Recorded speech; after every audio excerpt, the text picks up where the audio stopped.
Thanks for being here. Subscribe to Cheating Stories Best, so you don't miss new stories. The desire for revenge, is it always as good as we are described? In tonight's finale, you'll find out. Enjoy the show! Absolutely clear, sir. I'm sorry, it won't happen again. Thank you, Tiffany. You can go. Mr. Middleton, please stay. After Tiffany left, the room was silent for several minutes until Morty exploded. You idiot! What the hell were you thinking, putting the firm in such danger? Stephen looked a little embarrassed and a little defiant. I wasn't thinking, sir. We had a few drinks, and that was what she wanted. Honestly, I thought it was funny to torment her ex. I never thought he would write it down, let alone threaten to make it public. You can be sure that this will never happen again. If things get to the extreme, we can block the release of the recording. Damn it! That definitely won't happen. As of today, you are no longer associated with any accounts that Tiffany's firm has with us, at their request. However, it wouldn't matter, I would have removed you anyway. Now I think the best thing to do is transfer you. I know you speak fluent Spanish, so I'm assigning you to the Tampa office. And Stephen, a word of advice, you're a good lawyer, but you think in the wrong places too often. You should probably update your resume. Your actions made it impossible for us to offer you a partnership. You understand? As for blocking the record, you sent it yourself, you dumbass, and there is nothing we can do legally now. Stephen agreed, grinding his teeth. What choice did he have? He was sent as far away as possible, but still within the state. His chances of a partnership were ruined, and although Tiffany was good in bed, it wasn't worth the price. To hell with these old fossils, there were better companies out there. It would take time, but he would find a new job and show them who Stephen Middleton was.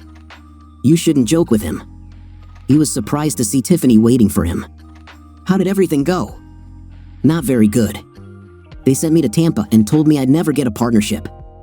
She put her hand on his shoulder as a sign of sympathy. I'm sorry, Stephen. I know how much you wanted this. Her words cheered him up.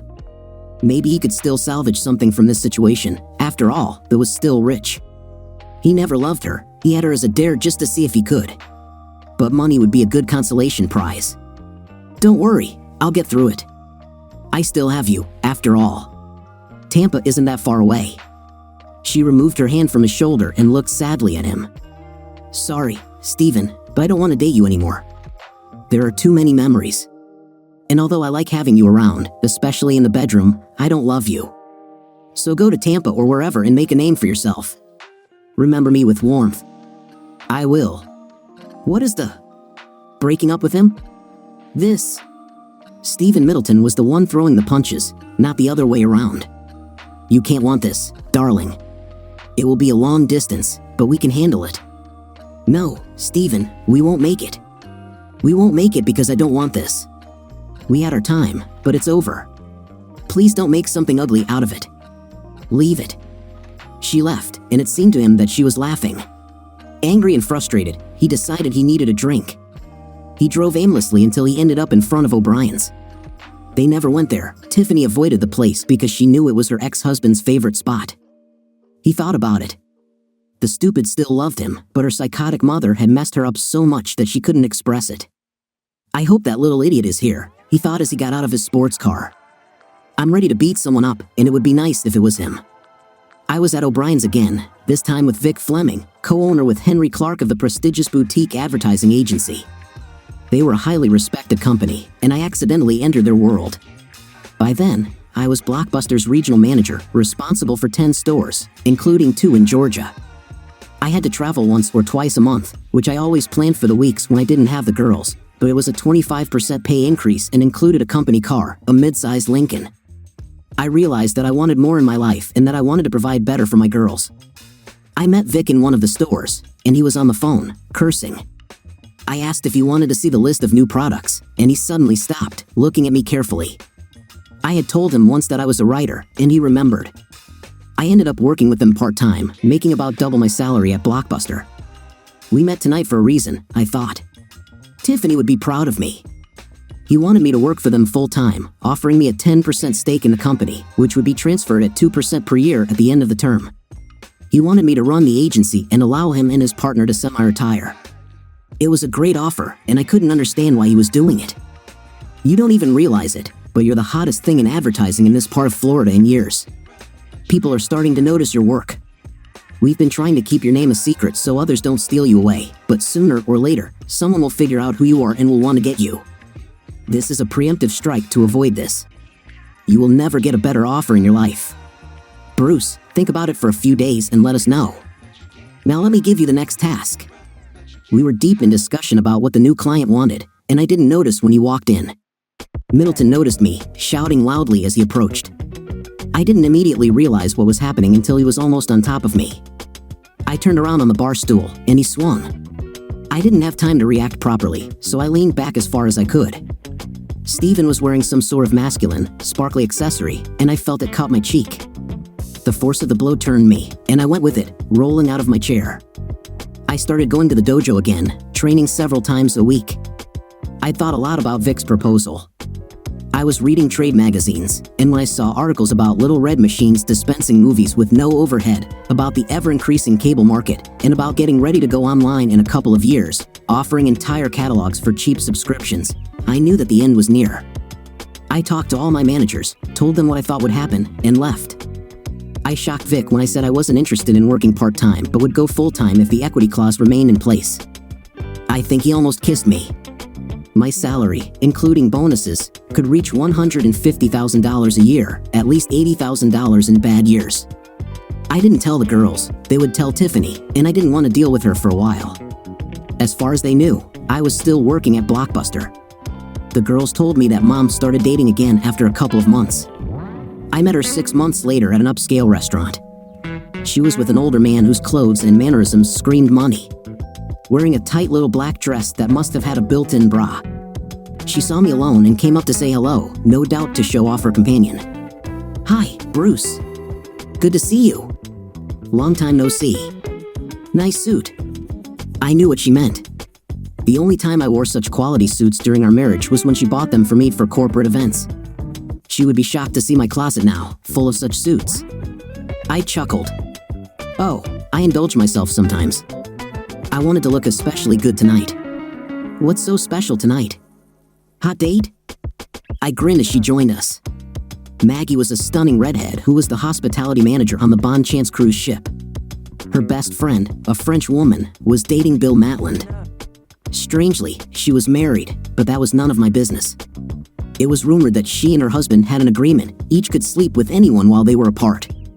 I knew Matland was crazy about her. We even went on double dates a few times while they were in port.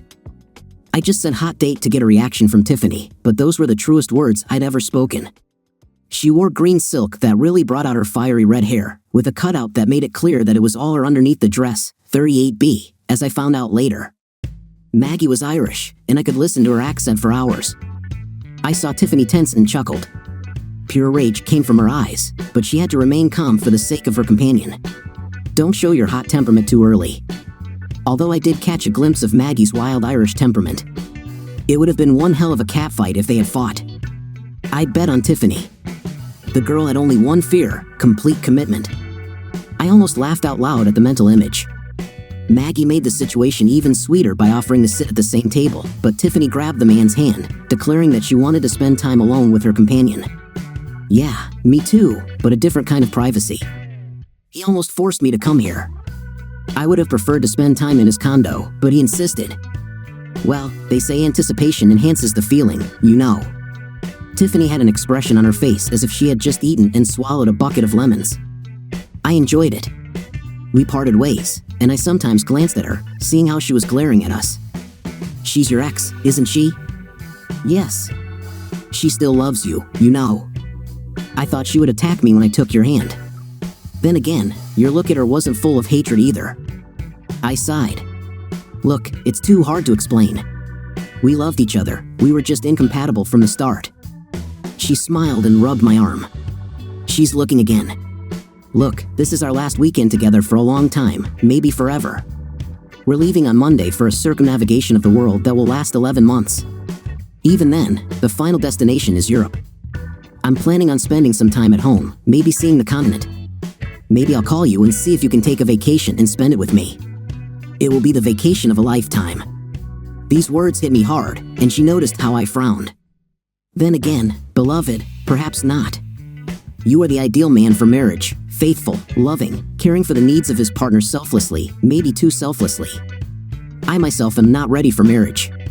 Maybe someday, but not now. I wasn't kidding when I said I'd rather spend time at your condominium than here. I chuckled. Do you want to skip coffee and dessert? I'd rather serve you dessert in the condo. It's the perfect meal. You can eat as much as you want, and it has no calories. Pay the bill, love, while I go to the bathroom. By the time I paid the bill, she came back and took my hand. We reached Tiffany's deck when she stopped. Oh, wait, love, I dropped something. She bent over from the waist, and the lower part of her lovely fifth place was almost showing. She straightened up, looked into the eyes of Tiffany's companion, and grinned at his gaping mouth. Here you go, love. I thought it would save us some time later. I looked down at my hand. I chuckled and put them in my chest pocket, telling her it was to enjoy her scent. I looked at the couple, bid them good night, and walked away with my hand on Maggie's fifth place. I felt Tiffany's gaze all the way out. Maggie wore me down, said a tearful goodbye on Sunday night, and walked out of my life. I never saw her again, although she wrote me letters for some time. Tiffany called me on Monday. Was it necessary? No, it was my date's idea. Why does it bother you? We've been divorced for almost 2 years. I could have called you on Saturday night and let you listen to Maggie try to get me up for the 5th time in 7 hours, but I was already there, did it, and I still have scars. Anything else? She hung up again. Why call at all if you don't want to talk? 5 weeks later, I saw her engagement announcement in the newspaper. She was getting married to the guy we saw in the restaurant. He was the executive vice president of a large restaurant chain, quite high up the ladder.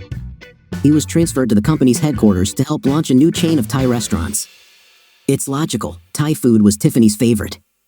7 months later, Vic Fleming looked up as a woman walked into his office.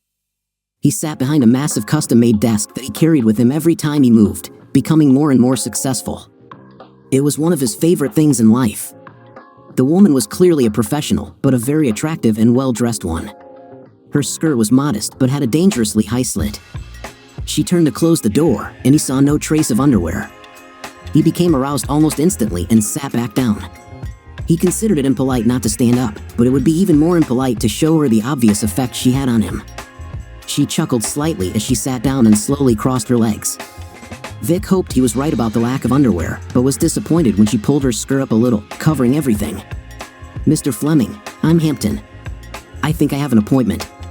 Yes, Miss Hampton. I have you on my schedule. Let me apologize for not standing up, but I have a condition that makes standing difficult. She chuckled slightly, and he knew that she understood perfectly well what this condition was. She was a temptress, but the fourth wife had gone into a jealous phase, so he behaved. Besides, it was now the end of 2010, and the Great Recession, as it was called, was in full swing. Everyone was starting to feel the pinch, and they couldn't afford to lose a potentially lucrative contract. Mr. Fleming, my husband is Mr. Hampton. I am keeping my last name until the divorce. Our company has been using the same advertising agency for many years, and frankly, we think they have become boring. We cannot imagine this in the current economy. Your company was recommended to our CEO. He looked into your work, and here I am. She leaned toward her briefcase, and Vic saw her high, firm breasts encased in a silky bra. His excitement returned. What we are particularly interested in, Mr. Fleming, is who is responsible for this work. He glanced at the first few pages and grinned. All of these jobs were done by the same person, our newest employee. He initially worked for us part-time because he liked his old job. He works quickly, has a lot of imagination, and, as they say, thinks outside the box. Wow. All this from a part-time employee? I'm surprised someone else didn't pick him up. Believe me, we had sleepless nights over this scenario. We even offered him 10% of the company at 2% a year to keep him. Wow. I've been with my company since I graduated from college, and I would never have thought that someone would offer something like this to any employee, let alone a part-time employee. I will always be an employee, but I'm a very, very well-paid employee, so I stay with them. Yes, we are lucky he decided to come to us full-time, giving up his other job. He has been with us for less than a year, and we are getting so much business because of him that we have to hire new people. In the current economy, we managed to get very good specialists. We even tried to lure one guy, but his boss offered him almost the same thing so that he would stay in North Carolina. Plus, he would marry a local girl, and they would make a killer team. I would like to meet with this person to discuss some ideas that our firm has. If we can come to an agreement, it could be very beneficial for both companies. I'll have to schedule that. He's out of the office right now, working for charity. You might remember the adoption campaign based on milk commercials. Our man has a background in martial arts and has even worked with trainer Betty Bang Burke. Actually, she's married to her financial advisor now. I think he wanted all her money. It was a joke, but Tiffany winced and quickly responded, "Yes, I've heard about that." They're related to that TV adoption marathon that goes on every year before Christmas, aren't they? Miss Burke better be careful who manages her money. Apparently, he was already rich when they met and married her without a prenup. Before she really became famous, now she probably makes 4 or 5 times more than him. She does commercials. You probably recognize her from her work for May. I heard that she has also started acting in films. Sounds great, Mr. Fleming. Tell me, when do you think your man will be available? How about tonight? Business dinner. I'll call him to make sure he's free. He dialed the number and was soon on the phone. Bruce, I have a new client here, and she wants to meet with you in person to discuss some ideas. This could be a very good opportunity for us. Her name is Tiffany Hampton. Why are you laughing? Okay, I'll give you the address when you get back. 8 hours will do. Great! Be on your best behavior, Bruce. This deal could be important for us. He hung up, looking at the phone. It's 8 o'clock. You choose the restaurant. Is that okay with you? That's quite satisfactory. If you don't mind, may I ask why your man was laughing? Who knows? One of the things that makes him work is his sense of humor, although most of us don't always get his jokes. Little alarm bells had been ringing in Tiffany's head for the past few minutes. The Palace of Siam, 8 o'clock sharp. It's not far, and I'm a big fan of Thai food. The reviews are good. For the record, what's your employee's full name? Bruce Davis. Mrs. Hampton, he said. He told me he knew you. I stood at the entrance, watching her. She had that little frown on her face that I always liked. When she was working with her tablet, she always loved her gadgets. She must have sensed that I was watching her, and she looked up and smiled when she saw me. Hey, Bruce, come in. I won't bite. In fact, I can confidently say that my mouth will never touch another part of your body in this life. I just stood there, and it started to bother her. Are you waiting for something? Yes, I'm waiting to see if this is a legitimate deal or just another opportunity to hurt me again. She actually laughed. Bruce, stop thinking about just you and us. It's already over. I hurt you a little, and you hurt me a lot, you know. Right before the divorce was final, I would have gone back to you and tried to find a way to work out our problems. I could have told you the same thing. I would have given us every chance right up until the moment you called and described in detail your intimate activities. What could make you be so cruel or think that this was a good idea? When have I been that cruel to you? She rolled her eyes. I told you, you idiot. You hurt me badly, so I took revenge.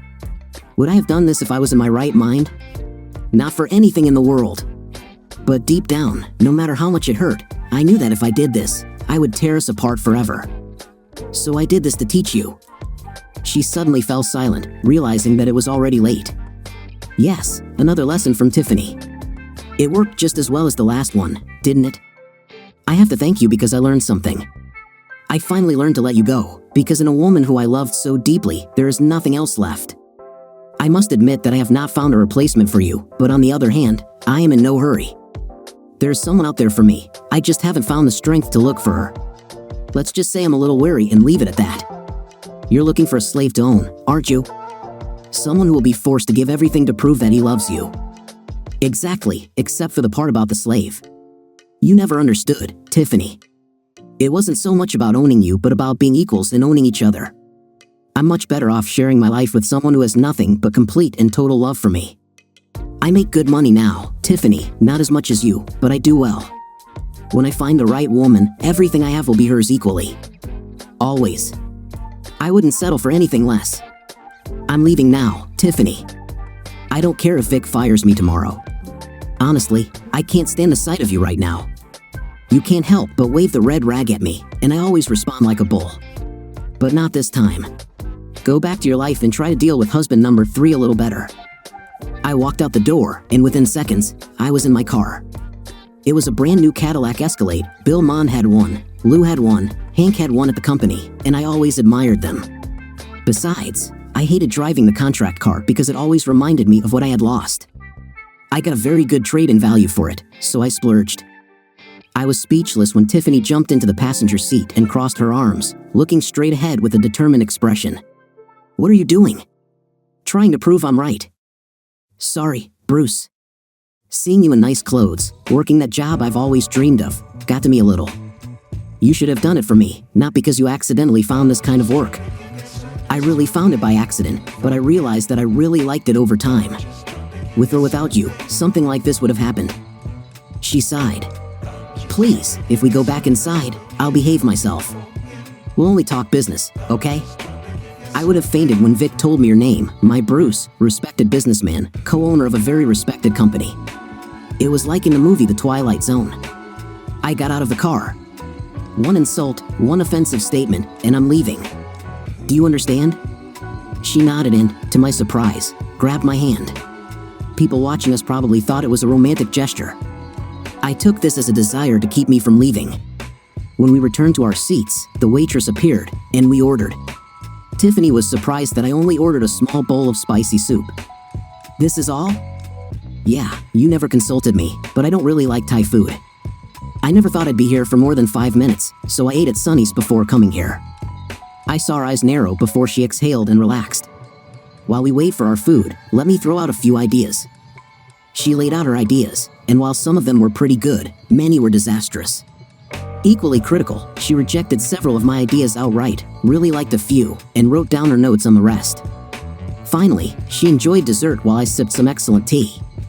The waitress seemed to hover over us, and I looked at my watch. It was 11:45, and they closed at 12.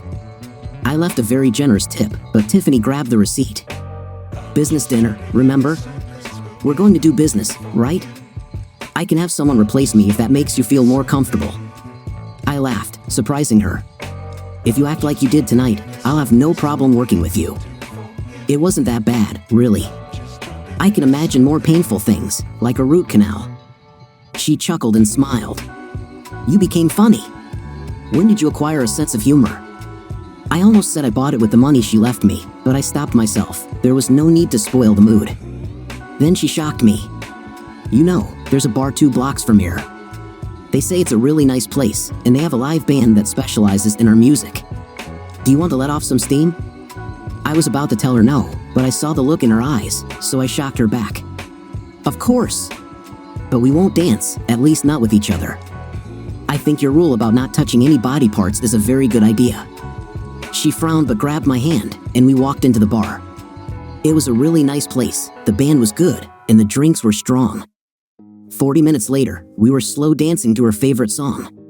We had danced to it at our wedding, and when tears appeared in her eyes and she pressed herself against me, I did not resist. She pressed herself closer to me, the feeling both happy and sad. I had a negative thought and tried to push it away. She felt me tense up and raised her head, knowing what I was thinking.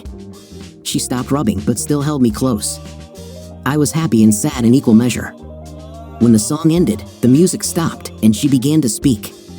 "Bruce, Steven, and I never." I gently placed my fingers on her lips, but the expression on my face was not gentle. "You will never tell me about anything you and Big Boy had. I already got the reports live and in vivid detail. Remember, this is a taboo subject for me, not now, not when we're 80. Is that clear?" She nodded, tears streaming down her face. I apologized, giving her time to come to her senses. When I returned, a man was standing in front of her, and she was shaking her head furiously. "No, I won't dance with you. My date will be back any minute, so please go away." I walked around him, and she saw me turning pale. I didn't give her a chance to speak. "Sorry, honey, long line. You know who's your friend?" She shrugged. "Just a guy." I asked him to leave, but he's still here. I looked at him with the same expression I used when I was fighting. He didn't seem intimidated, being 3 inches taller and 40 pounds heavier than me. "The girl asked you to leave," he pouted. "Are you going to force me, little man?" I grinned. "Yeah, I'm going to, and I'll probably have fun with it. I'm a black belt in 2 different styles, and I fought for 2 years at ABKI. Oh, it's been a while, but I'm still training. I can kick your 5th place and get back to my place before the ice starts to melt in my drink. You have one chance to fight or run. It doesn't matter. In 10 seconds, you might even be able to walk after rehabilitation. Go!" He looked shocked and ran away. I turned around, and Tiffany was looking at me like I was a wildcat in heat. All she knew about my passion for martial arts was that I was a black belt. I never told her about my fighting career, and she never followed the sport, so we hardly ever talked about it. This became known after a fight in a bar. There were even 2 pictures of me from when I fought, and both times I was in the middle of a knockout. We did another dance, and she did everything except actually have a night with me on the dance floor. Just before the end of the song, she kissed me. The lights came on, and the final bell rang. I looked at the clock, surprised that it was already 3 in the morning.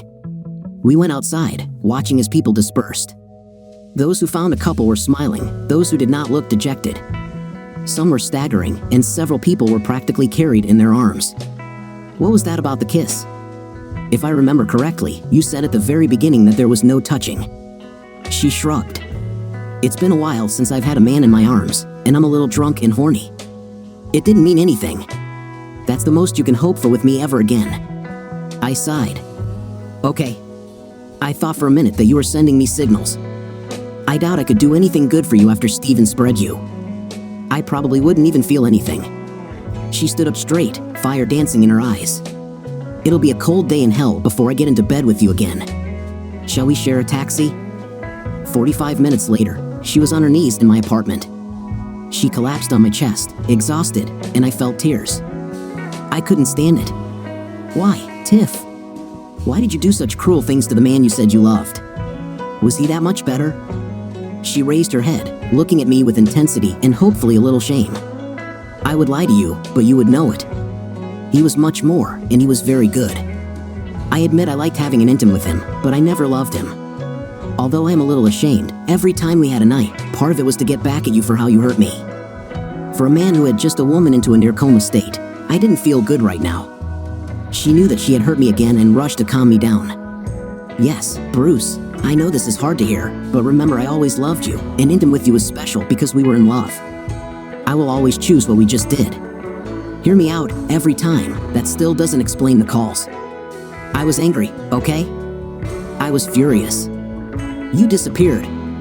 I couldn't find you to beg you to come home, to tell you how much I was sorry for hurting you. And then you filed for divorce. Even then, I tried to fight for you until the final divorce. And yes, we had an intimate that night, but it would kill his ego to know that I did it not because I wanted him, but because I wanted to hurt you. And then the girls came back home and told me about the hot Italian guy with big breasts you had a night with, and I lost control again. Well, you've definitely managed to hurt me. When he attacked me in a bar, I needed 6 guys and a baseball bat to keep me from killing him. And every time I tried to hit him, I saw your face smiling at me. Does that give you an idea of how much you've hurt me? She turned pale, stroking my cheek inside.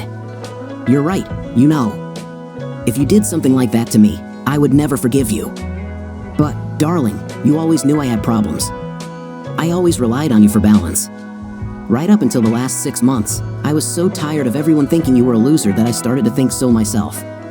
My mother insisted that I leave you and find a real man. People in the office behind my back were surprised at how I tolerated you. And who gave them these thoughts? She blushed. But, Mom, leave it at that. Your mom is the root of most of your problems, Tiff, and that makes her the root of most of ours. I should have been much firmer about that when we were married. I have no boundaries now, so I'll tell you this, that woman is crazy. If I could find your father, I would kick his 5th place as a matter of principle. I told you before, and you didn't listen then, and you won't listen now, but the whole male knight is not like him. We're all decent guys, generally speaking. You'll never know because you won't trust a man long enough to find out. Tell me, why did you and dear Mr. Hampton break up? She put on a stubborn expression, and I knew I had struck a nerve. Let me guess, he tried to possess you, right? She looked away and didn't answer, instead talking about her mother. Did you know that the court ordered her to attend counseling after the last time she encountered you? When she missed her 2nd session, the sheriff's deputies came, and she spent 10 days in jail. Obviously, her identity did not match the other prisoners, and she had to be placed under protective custody until she was released. She was still bruised by the judge when he told her that another missed session without a medical reason would result in 6 months in state prison. This is a medium security facility, madam, and the state doesn't have the time or money to ensure you have a pleasant stay. Now, will I have any more problems with you? Another incentive was that I told her if she didn't change, I would limit her access to the girls. I'm spoiled, Bruce, I know that, but I won't let the girls go down that path. She looked at me with a calculating expression on her face. I knew that look. She was deciding whether to tell me something that I could use against her. I'm in therapy now too. When James left, I hit rock bottom, wondering why I couldn't stay in a relationship, so I found someone who I thought could help me. I never expected her to say that. Did it help? Helped. I mean, she didn't look me in the eye. I don't know, it's too early to tell. I knew she was resisting what the therapist was telling her. Old habits die hard, I guess. Emotionally and physically exhausted, I decided not to continue this conversation. I stood up and looked at her. Her face was a mixture of despair and hope. I was tempted to call her a taxi and send her home, but what harm could one night do? Or rather, a morning, because it was already after 5. I extended my hand. Come on, we need to rest. Do you need to call someone? She did not look me in the eye. No, Mom is with them, and I told her I might be back very late. So, were you planning on spending the night with me? I let go of my anger at her mother for staying with our children for once. No, she said, hiding her face under her hair, but I was hoping for more than just a business meeting. Well, you got it. I'm going to bed now. She obediently followed me and climbed onto the left side of the bed. Out of habit, I let her cling to me, my thoughts a mess. I heard her sigh and realized that she had fallen asleep. She pressed herself closer to me, and I fell asleep as well. The next morning, or rather, closer to noon, I woke up from a very pleasant feeling. She raised her head, smiling. It's good that you woke up. I already took a shower and washed you a little with a warm washcloth. Now that you're among the living, let's have some fun today. I wasn't rude, but I wasn't gentle either. We lay together for a while, and then I went to the shower. She explored the apartment while I was in the bathroom and made coffee. We sat in silence for a while until she started talking about how beautiful the girls' rooms were. I let them decorate it however they wanted. I wanted to create a safe space, a kind of sanctuary for them. I knew our breakup was hard for them, so I wanted to do everything I could to let them know that I still loved them. She sighed. We don't have stupid children, dear. When you left, the hard questions began. Kathleen realized it had to do with the holidays, and one day when she was very angry with me, she said that she would like to stay at home with you. That perhaps if she had stayed, we would still be together. What should I have said to this? I just continued to love them, and everything calmed down. You know they never loved your husband. She blushed. I know marrying him was a mistake. I shuddered, remembering how she said the same thing about me. She lowered her head, so she didn't notice looking back. I don't know why I married him. Perhaps I was just lonely, and he happened to be nearby. We met when his company wanted mine to find them places for a new network. He was handsome, smart, and charming. The problem started right after the wedding.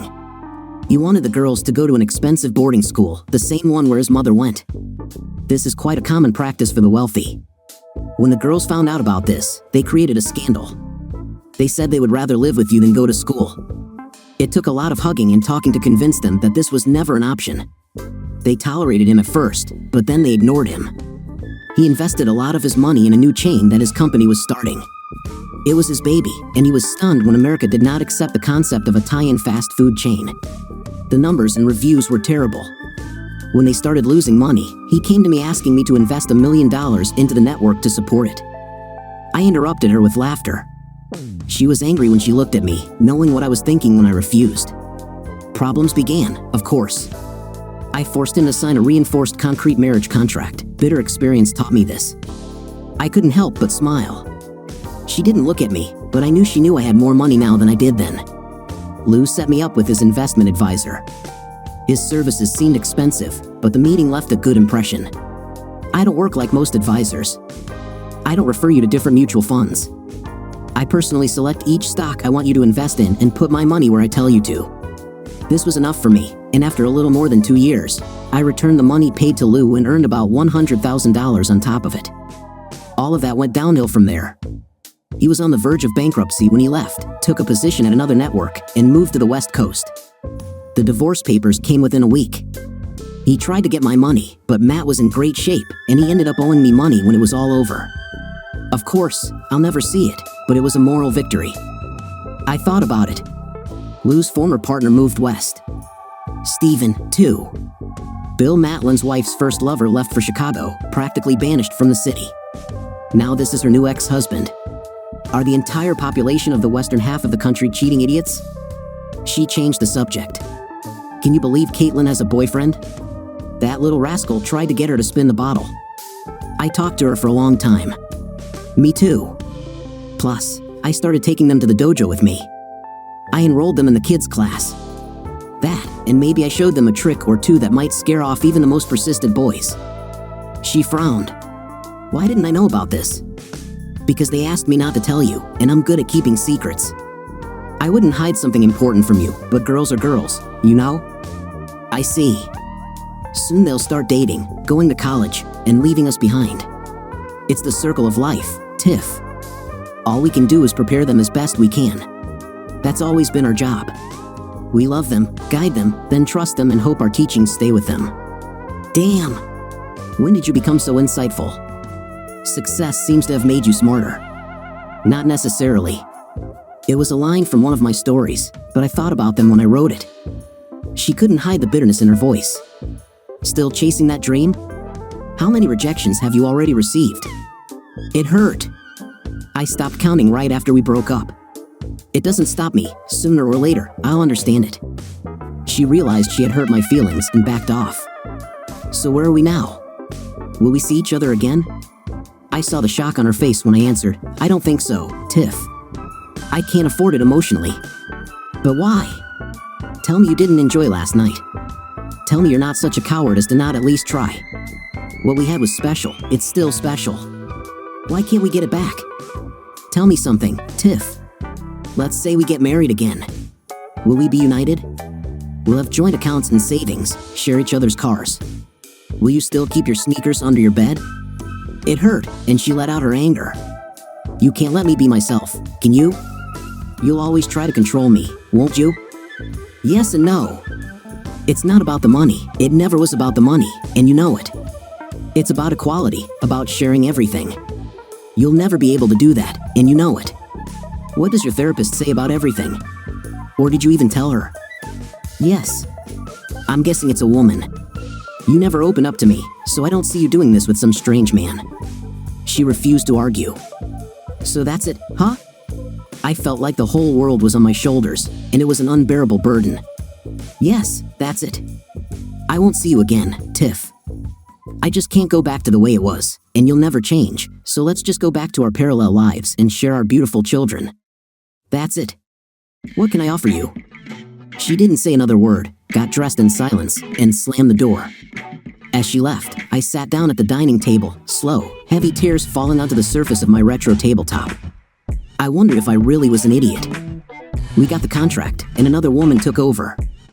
She even tried to seduce me. I almost slept with her, knowing it would get to Tiff, but in the end, I didn't because I just didn't want to stoop to that level. For several months, I went with the flow until another random event changed my life. We were back at O'Brien's, celebrating Lou's recovery from his plane crash and his reunion with his wife.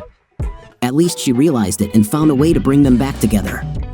Mona was a very attractive woman with a figure as prominent as Tiffany's. There was Mond with a mysterious French woman everyone had heard rumors about, as well as Vic Fleming and his wife, whom I nicknamed this year's model, knowing that their marriage would collapse before the end of the year.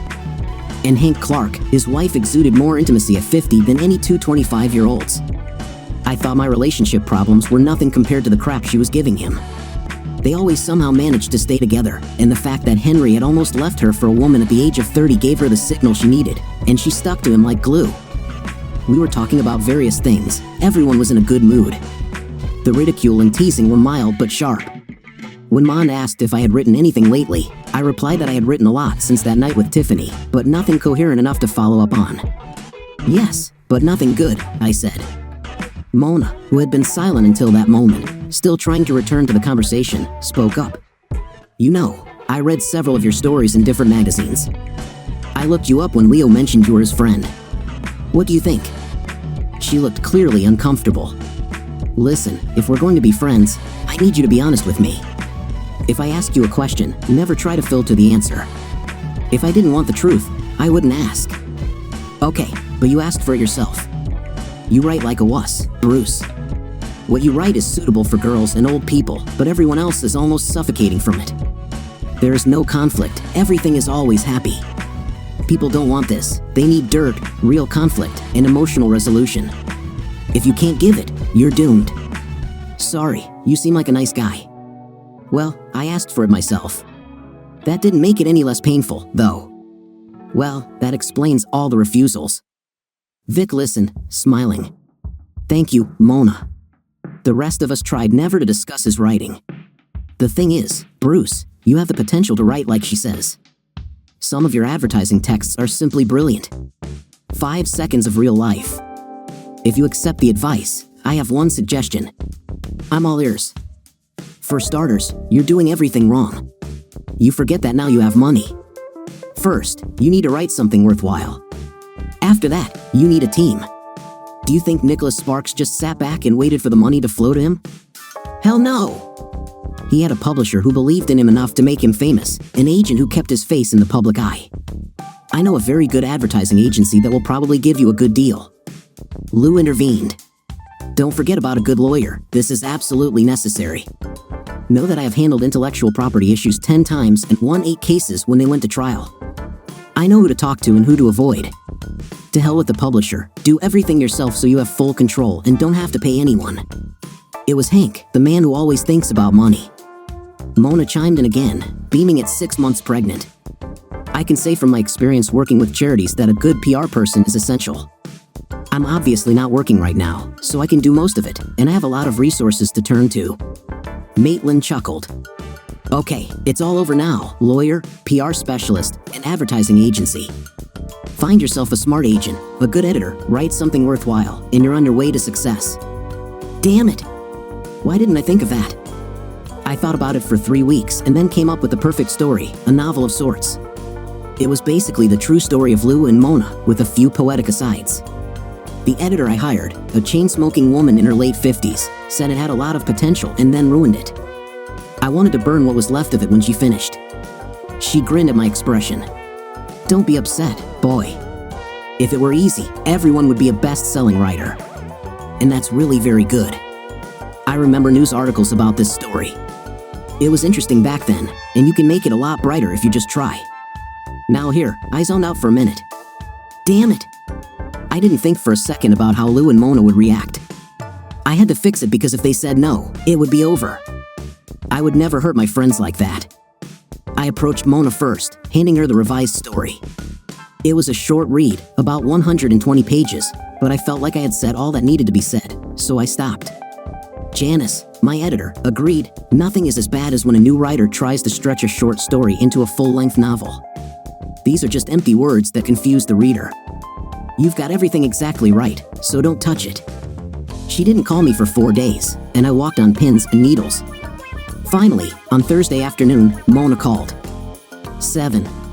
That was the whole conversation. It took an hour to work up the courage to go. Mona met me at the door, hugging me so tightly that I couldn't breathe. Thank you, she said. It was wonderful. If I hadn't lived through it, it probably wouldn't have made me feel so strongly, but you did the right thing. Lou simply grinned and shook my hand. Great, Bruce. You know all the locals will know it's about us, but I don't care. Maybe this will give couples hope that they can overcome anything if they really want to. Then they stopped smiling. There are several things we want to tell you about that period in our lives that no one knows about. We give you permission to use this, as long as you are respectful. Fine, I agreed. The next day, Mona met me for a 3-hour lunch, telling me the whole truth from her side.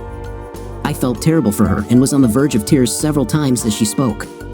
She took many breaks to compose herself. It wasn't so bad with Lou because I had lived part of it with him, but it was still pretty hard. I knew he was in pain, but not to that extent. I thought about it for 2 weeks, threw away everything I had, and rewrote the whole story. Now it was a full-fledged novel, since the new information required more volume. I took it to my editor, and she called me 3 days later. At first, she didn't say anything. I was almost sure I was moistened for a second. She sighed and leaned back in her chair. That's good, Bruce. Very good. It needs a little work, but not much. It will probably never be a bestseller, but it should be sustainable, especially if we advertise well. I didn't have a problem with that. Vic started a virtual campaign online, and we spent money on advertising on Amazon. Hank came up with the original concept, and soon the cover of A Bitter Goodbye appeared on 300 billboards throughout the Southeast. Sales started out slow, but gradually grew until we were selling about 300 Kindle downloads, 400 ebooks, and 200 hardcovers a day. In the first month, there were 950 reviews, none below 4 stars. I appeared on local talk shows in Atlanta, Columbia, Charlotte, Birmingham, Raleigh, Charlottesville, and Nashville, almost every major city in the Southeast region, plus Dallas, Oklahoma City, and a few other western cities. I deliberately did not show up in Florida, Savannah, or any other border town. Mona, hearing my wishes, ensured this. All the personal information about me on the internet or on the cover of the book simply said that I lived in Florida. It might have hurt sales, but I didn't want Tiff to find out. It almost got out of hand when Oprah chose the book for her book club and invited Mona and Lou to appear on the show. They went instead of me, saying that I was terribly shy and did not like to be the center of attention. She laughed. If his next book is as good as this one, he might have to get over it. They appear as they are in real life, sociable, attractive, and clearly very much in love. The book soared in the ratings and even made it to the bottom of the New York Times bestseller list for 2 weeks. I met Tiffany at lunch one afternoon. She was alone, and I was alone. Instead of making it awkward, I grabbed her hand and told the hostess there was a table for 2. She let me drag her along, and we sat down and started talking, really talking, like adults. Of course, we stayed on safe topics. Most of the conversation was about the girls. I can't believe how big they have grown. Did you know that Caitlin is already on her period? Our little girl has become a woman, Bruce. I know. I recently had to buy her pads. Is it true? Yes, it's true. It's just life, you know. You used to call me all the time and ask me to buy them for you. She smiled slightly, remembering. Yes, you were a good husband, especially in such things. I deflected this by asking her if she was working on a third husband. She frowned. No, I'm dating someone. And let's be honest, it's mostly for a night, and I haven't found anyone who meets my requirements. And you? Are you ready to plunge into family happiness again? I chuckled. No, I went through this. I don't want to anymore. I only loved one woman, Tiff, and that was you. However, I am dating someone, and we spend a lot of time together. I don't think it will last long, but I'm having a lot of fun while it lasts. She frowned. Seriously? You just admitted that you only date guys for intim, but you frown when I say I'm having fun. Women. Be careful, Bruce. After all, you have something to lose. It was early 2011, and the recession was almost at its peak. My financial advisor had a long conversation with Lou, me, and several others, and explained everything to us. 18 months ago, I got you into the housing boom, but I pulled you out of it when the sandcastle started to crumble. It will be worse, much worse, before it gets better. There are some great deals coming soon, and I want you to be ready to take advantage of them. Having said that, I am liquidating all assets while prices are still high. We can leave the money where it is, ready to be reinvested, and not have to pay capital gains taxes. Do you trust me? We trusted him and followed his advice to the letter. I took out $400,000 to start my writing and have already paid it all back with a profit of $200,000, which grew every day. I'll be fine. I looked closely at Tiff. We were both 37 now, and I noticed a few tiny lines around her eyes. She looked tired. How's business going? Terrible. Our clients were mostly above this, so it didn't affect them for a while. It finally dawned on them, and they became very careful. Finding and financing new projects has become more difficult. Not a single bank on the planet wants to be anywhere near a land deal right now, not with the government breathing down their necks. I have a really good project going on right now. Land will never be cheaper, and contractors and suppliers are begging for work, so labor and material costs will be low. The local and state governments are willing to give us all sorts of tax breaks, and it will create about 50 full-time and part-time jobs, plus 300 or 400 long-term construction jobs, so it's a win-win for everyone. If I could find private investors, I could get this going, but the usual sources have dried up. Are you okay? I'm making about half of what I used to make, but I'm fine. And you? It's strange, but things are going uphill. The smart ones know that the more they advertise, the more likely they are to sell. Many have cut costs, though, and some of our oldest customers will be out of business in less than 2 years if things don't change. She kissed me on the cheek, thanked me for lunch, and I watched her walk down the street, her but doing interesting things in that tight skirt. I thought a lot about what she said, and the next morning, I called Fred and told him about our conversation. He seemed very interested and said he would check it out. 2 days later, Lou, Fred, myself, and 2 other men I didn't know had a business lunch. Fred started the conversation. It's a good deal. We may not break even in the first couple of years, but when the economy improves, it will be a gold mine. There are only 420 possible building plots, and the cheapest house should cost around $500,000. I'm talking about 3 separate communities, one of which is for retirees, gated and guarded. We need to sell 75 lots to pay for the land, and the course is being designed by a renowned designer, so the royalties will pay for its upkeep. Of course, it's all risk, but the rewards can be huge. I'm willing to invest if you guys agree too. He waited until the others had left and talked to Lou and me about what he thought would be another good investment. I'm going to buy as many bank shares as I can. Leo frowned. Do you think this is a good idea? Banks are losing money by the truckload. The only one that isn't in financial trouble is Hunt Bank, and that's only because it's private. They're rumored to be starting to struggle too. Have you ever listened to politicians? They won't let the big banks fail. They will put in as much money as they want to support them. When the economy recovers, we will be sitting on a gold mine. He looked around and stopped at Bank of America. He told us he believed the stock had bottomed out and could only go higher. We bought it at 67 cents a share, and 3.5 years later, it was trading at $54. I bought 100,000 shares, Lou bought 50, and Fred invested everything, buying $1 million. The profits bought Caitlin and Kristen new cars for their birthdays and bought me a large pontoon boat. It was moored in a marina on the private lake of a residential community and country club in which we had invested. We all had nice corner lots in a better community. I plan to build my new house there. The call was not unexpected. Is this your job? What are you talking about? Don't play with me, Bruce. Did the money come from you? It was a good deal. I've always been impressed by your business sense, Tiff. Why don't we make some money from this? It's just business, and my role wasn't that big. It was true, but she didn't know about the blind trust Lou had created, a fund owned by Caitlin and Kristen, with myself, Lou, and Fred as trustees, which contributed $500,000. He also bought both girls 5,000 shares of Bank of America stock. If things go well, they will be set for life. She mumbled for a minute before I interrupted her. Don't be a fool and look a gift horse in the mouth. Take the money and run. You put a lot of work into this. Business sense overcame personal indignation, and the deal went through. Her bosses were so impressed that they bought her a new car as a token of gratitude, a BMW. From time to time, I saw her racing down the main street, and I always smiled when I did. I was excited and grinning at what I had planned. The new woman in my life was also a writer, much more successful, and we got along very well. We were more than friends, but nothing more.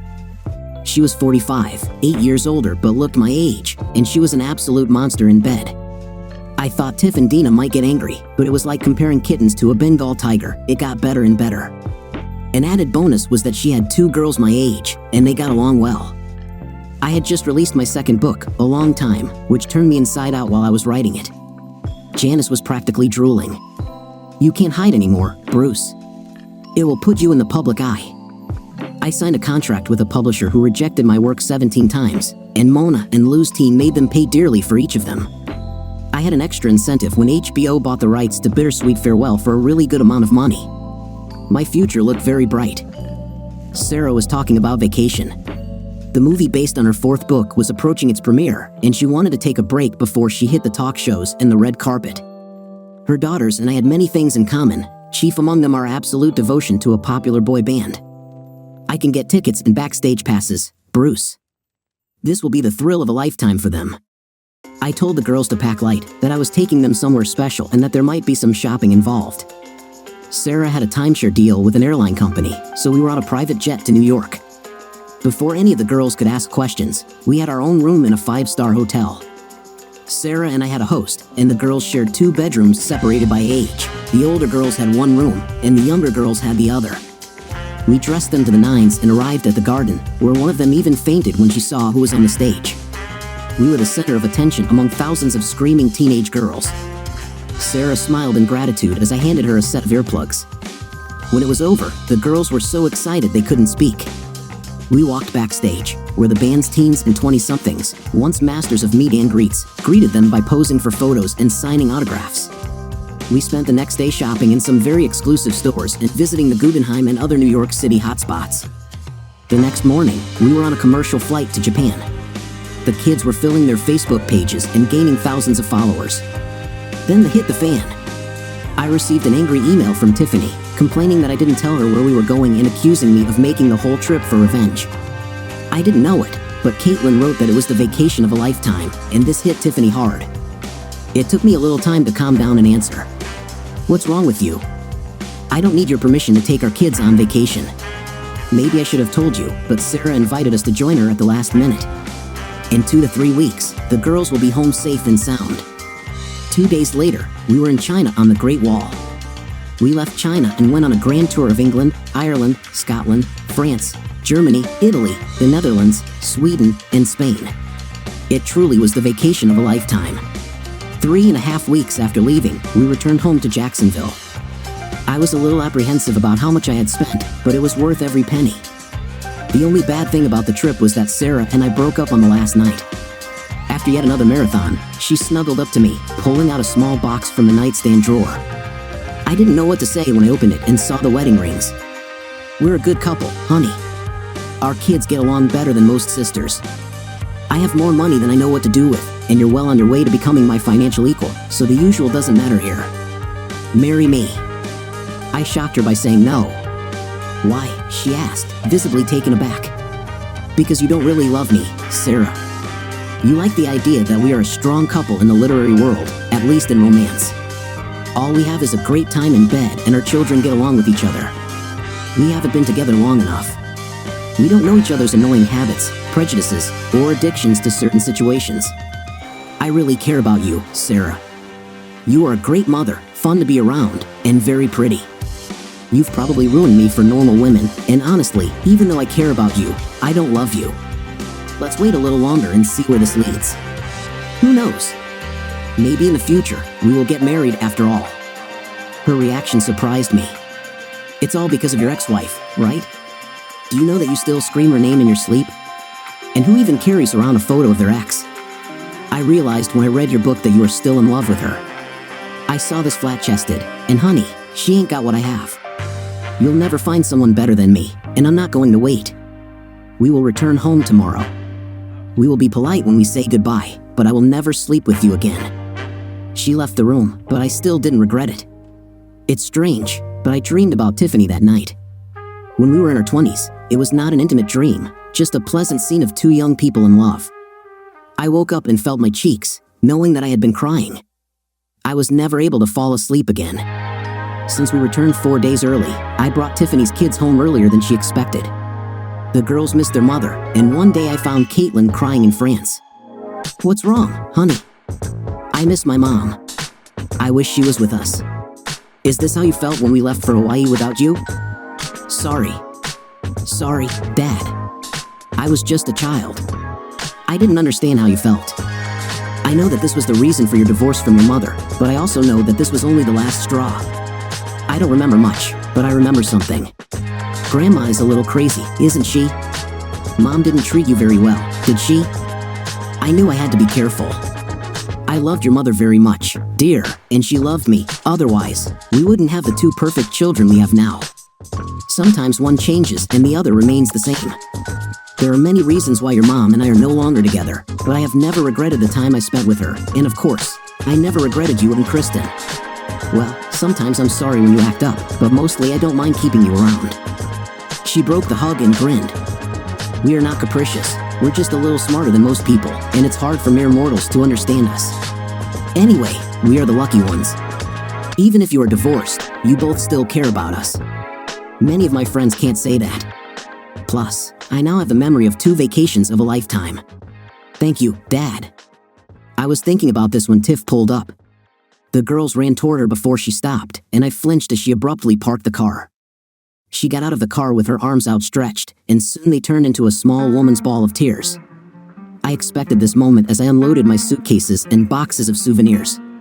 There were several more boxes that I had sent by mail to avoid unnecessary hassle. The girls walked along the road hugging their mother. I smiled, but the look on Tiff's face stopped me. "Girls, kiss Daddy and go into the house." As soon as the door closed, she attacked me. "You just had to do it right. You should have surpassed me." "Well, congratulations, you won this round." It had been a long time since I heard one of the girls say, "Mom, remember when we did that in Hawaii?" No. Now I have to listen to the Great Wall or the Eiffel Tower or listen to Bad Boys while they wear those t-shirts until I want to scream. I checked out that big busted cougar you were with, the best-selling author. She's a romance hack. I tried to remain calm, but failed. She knew, just by looking at my face, that she had crossed some kind of line. I moved closer so the girls wouldn't hear. "You know what, Tiff? You, which is apparently your favorite word now, and the donkey you came on. Wait a minute, you are a 5th place. I didn't judge you when you slept with your friends or your little husband or your big friend, so leave the people I date and sleep with alone. It's none of your business, not anymore. It's been years since this was none of your business. Now tell me what you understand." She grew more and more pale, and when I finished my tirade, she ran into the house in tears. Another civil conversation with my ex. It's been over 4 years. Why can't she leave me alone? I asked this question 2 nights later to my friends when we gathered at O'Brien's for the homecoming party. Lou chuckled, and Vic and Mona laughed. "What? She's still in love with you, idiot. Everyone but you sees it. I know something, and I'm telling you, she has changed or is trying to change." I looked at Mona in surprise when Bill intervened. He had been gloomy when his French mistress left him, but as his reputation grew and his victories multiplied, almost every woman in Jacksonville, upstate, and southeast Georgia seemed determined to sleep with him, and he didn't resist. Heck, I think the Jacksonville Jaguars cheerleaders would have group intimed with him if he showed even the slightest interest, and they all seemed to have one thing in common: almost all were blonde, beautiful, and extremely well built. I know for sure that she visits Teller. You know he's one of the best, and I've seen her coming out of his office every now and then. I'm glad. If ever a woman needed help, it was Tiffany. But if you had heard the tirade I received the last time I saw her, you would have quickly changed your mind about her loving me. Mona rolled her eyes. Men really are idiots. Her tirades are a cry for help, a way to get you to notice her. If you called her and said, "Be at my apartment at 8, without anything in the bedroom, she'd rip the door off its hinges to get in. Yes, and then I would put on my sneakers and run back to my safe zone. That will never happen, Mona. Let's see. Did you know that she and I sit on several of the same charitable boards? The first thing she told me when we met was that my husband is a very good lawyer. Everything else was about you. She once made fun of your writing, and I almost managed not to tell her. I didn't talk to her at the next 2 meetings. She hasn't said another word about your writing since then." She smiled again. "This will all change soon. Are you ready to go out into the world? You're not going to change your mind, right? It was pretty hard being the PR person for a client who doesn't appear in public. No, it's for a good cause, and it's time I took a leave of absence from the firm. To be honest, I'm not sure I'll ever return. I'm ready." Mona was fixing her makeup and smoothing out the seams on her stockings, seething with anger. She used to love such events, but searching for the perfect companion and making sure he behaved was becoming tiresome. They all expected her to lie in bed and spread her legs after the evening. It seemed like everyone she had a night with had their own agenda. Of course, as the most successful woman in her company, she wanted to appear in public as often as possible. Her assistant was thrilled to see her go. "He will be there. It's a shame I couldn't go, but tickets sold out as soon as word got out that he would be signing books. This will be the first time he appears in public. You have to tell me what he looks like tomorrow. He simply must be beautiful. He simply must? Tell me everything." "Okay, who are you even talking about?" "Hillary. About Beat Davis. Both of his books made me cry, but the last one is very powerful and doesn't have a traditional happy ending. However, I couldn't put it down when I received it. It took 2 boxes of tissues, but I read it in one sitting. If he signs autographs, will you take one for me?" Tiffany saw billboards all over the city, a bedroom scene with a 4-poster bed lined with high-heeled shoes 4 inches or taller from Jimmy Choo, Louis Vuitton, and other famous designers. She had many of the same shoes, and right in the middle was a pair of hot pink Nikes. The caption read, "Sneakers under the bed. B. Davis." Something about this always made her uneasy.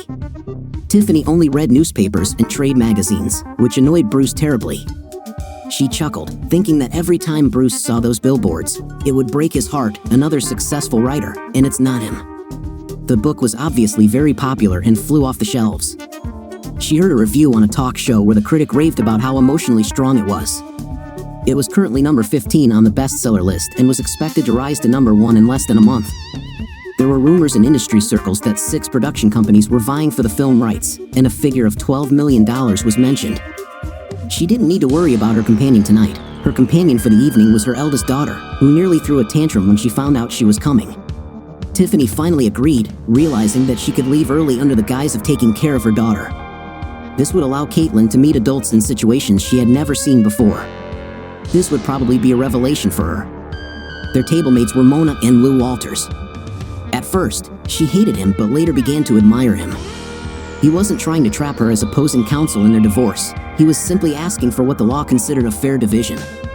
She was still bitter about letting go of that money. She loved Mona, although at first, she wanted to hate her. When she found out that Mona still maintained close relations with Bruce, she could not help but ask her about his affairs. Mona realized this quite early and simply smiled, changing the subject. They met at the entrance, and Tiffany was suddenly glad that she had been careful with her appearance.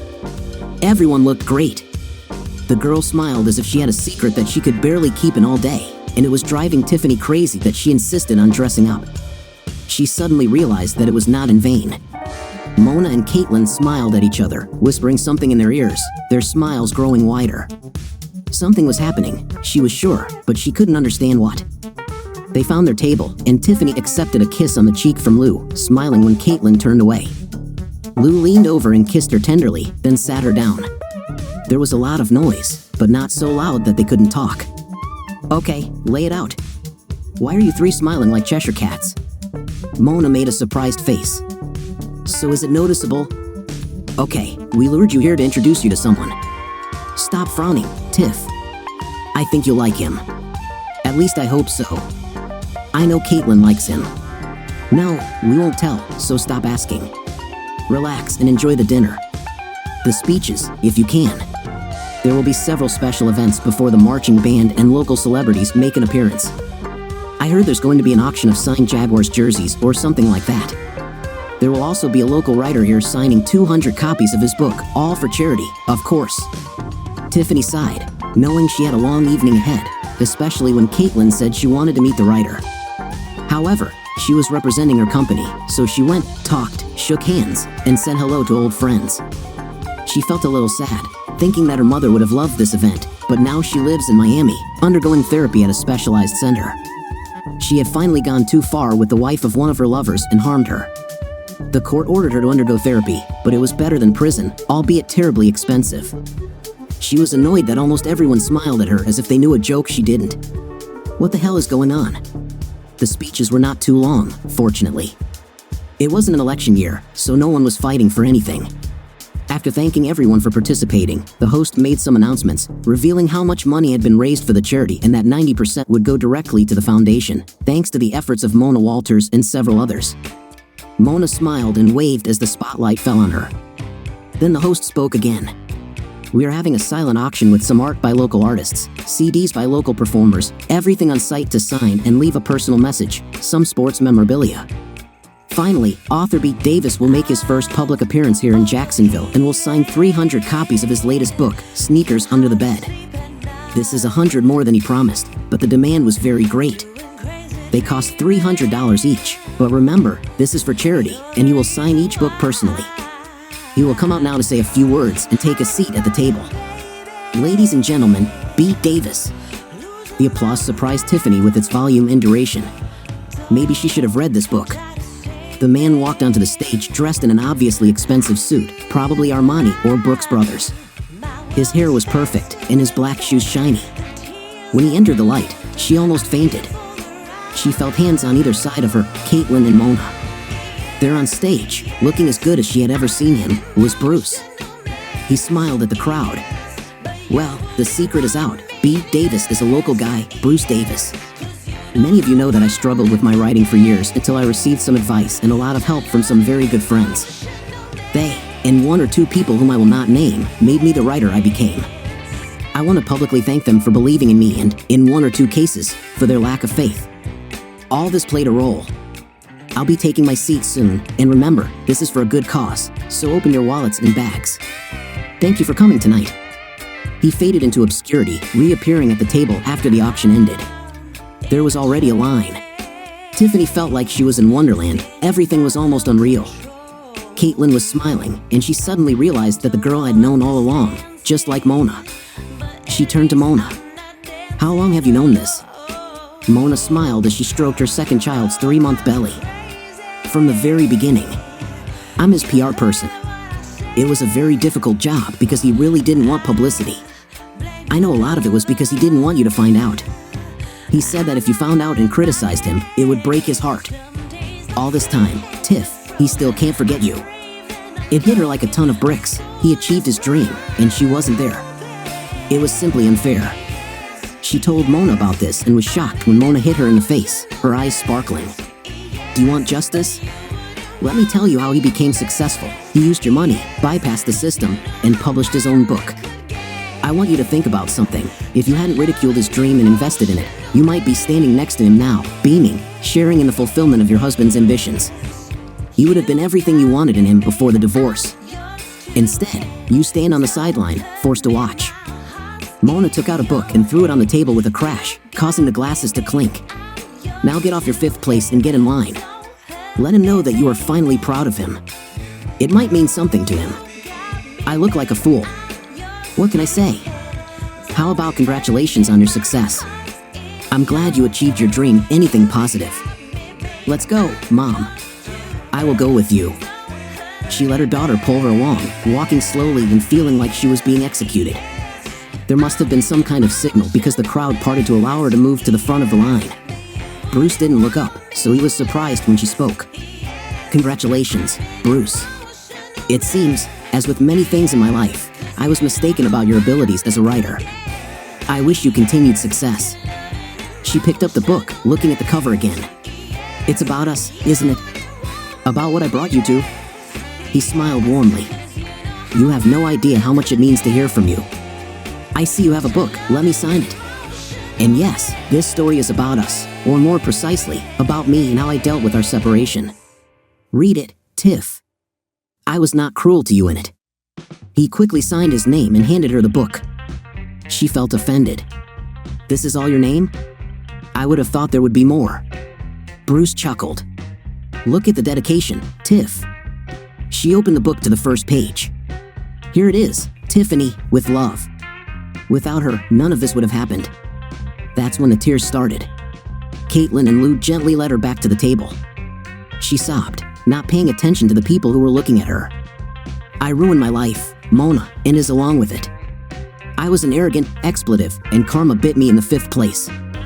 I hope he finds someone who can give him the joy that I have stolen from him over the years. Mona leaned over and smiled, her words soft. Expletive, don't make me hit you again. He doesn't need anyone but you. He will always want only you. But you've got to change, girl. You have to let him in. Look at me. I betrayed my husband and treated him horribly for a long time, and I've regretted it ever since. He didn't deserve what I did to him, but in the end, we found our way back to each other. We found ways to love each other again. If we could do it, then anyone who really wants it can do it. Are you ready for this? She looked across the room, watching Bruce dance a slow waltz with their daughter. When did he become so graceful? She lost sight of him, but determined to correct her mistakes, she stood up. At that moment, Caitlin appeared. He's leaving, Mom. You gave him a big shock, and he left. She looked at her mother, her 15-year-old eyes looking like 30-year-old ones. Well, are you going to follow him? She literally ran across the hall, but it was too late. She learned from Mona that he was going on a book signing tour and would also appear on several talk shows and teach several writing workshops. She cried all the way home while Mona drove the car. Caitlin and Kristen put her to bed, both climbing in with her and cuddling. This gave her enough peace to sleep. I was getting a little tired of being the literary prince of the moment. I was just a guy I constantly emphasized in every master class. I knew my speech by heart. There were several other writers there, and each contributed to the discussion. We were on stage at a small college, the room filled with aspiring writers hanging on every word. It was recorded for a local college TV station. Having finished their discussion, they opened the room for questions. "I have a question," a woman said as she walked onto the stage with a huge bag. I later learned that she had to pay $1,000 in bribes to get on stage. She told them that she is my wife and that it is my birthday and she wants to surprise me. That part was at least true. I never in my life expected to see Tiffany on that stage. She stopped right in front of me, and my eyes widened when I saw her. We were 500 miles from home. She was impeccably dressed, looking as attractive as I had ever seen her. "What are you doing here? Tiffany came this far to ridicule my success? God, Tiff, can't you leave me alone?" She looked at me with sadness on her face. "I'll leave, Bruce, as soon as I say what I have to say. I needed some visual aids to make a few points. I hope you understand." The first thing she pulled out of her bag was a pair of new pink Nikes. She carefully placed them on the floor in front of me. She then placed some papers in a small box on the table. Next was a container of charcoal liquid, which she poured on her sneakers. I know I've been spoiled for years, but therapy and getting my mother out of my life have helped tremendously. I love you. I have always loved only you, and although it may mean little to you, here I am. I'm yours if you accept me, my body, my soul, all my money, everything I have or who I am. All this, I'm finally ready to be one. The papers are a complete statement of my assets and bank account information, all ready for your signature for us to own together. There's also a prenuptial agreement that states I have no right to any money you make through your writing or your advertising career. And I sold the house. It's too haunted for both of us. The girls and I want to give our opinions, but wherever you buy your home and whatever kind of home you buy, we will make it a loving home. I ask you, in front of all these witnesses, to marry me again. Give me another chance. Let me be the wife I was always meant to be. She was already on her knees, opening a small box. Inside were paired rings, elaborately carved with small diamonds. She picked them up. "Bruce Davis, will you be my husband, my equal partner, the true love of my life? Can you find in your heart the strength to unite with me as one?" She looked desperate, tears streaming down her cheeks as she knelt, her eyes full of hope and horror. Her mascara was running, her eyes were red, her hair was a little disheveled, but she was still the most beautiful thing I had ever seen. It took me a few seconds to speak, and I saw the tears flowing faster. I knelt with her, taking her hands. "Yes, I will accept, except for one small point. This must disappear, like one hole." Remember, I threw the prenuptial agreement into the fire with my sneakers, and we remained on our knees, holding each other, touching, whispering words of love, ready to finally, after all these years, begin our lives together as one. The audience heard the entire exchange, and although they did not understand, they began to applaud and cheer loudly as security ran around with fire extinguishers and retrieved the gun. We later watched a video of this, but did not hear any of it. When we hugged and kissed, finally someone helped us to our feet, and she held onto me as if I might fly away. I asked for a microphone and introduced her to the audience as my wife. What do you think of our final story in part 2? In my opinion, it was quite interesting and unusual compared to other stories. What's your opinion? Write in the comments. See you in the comments.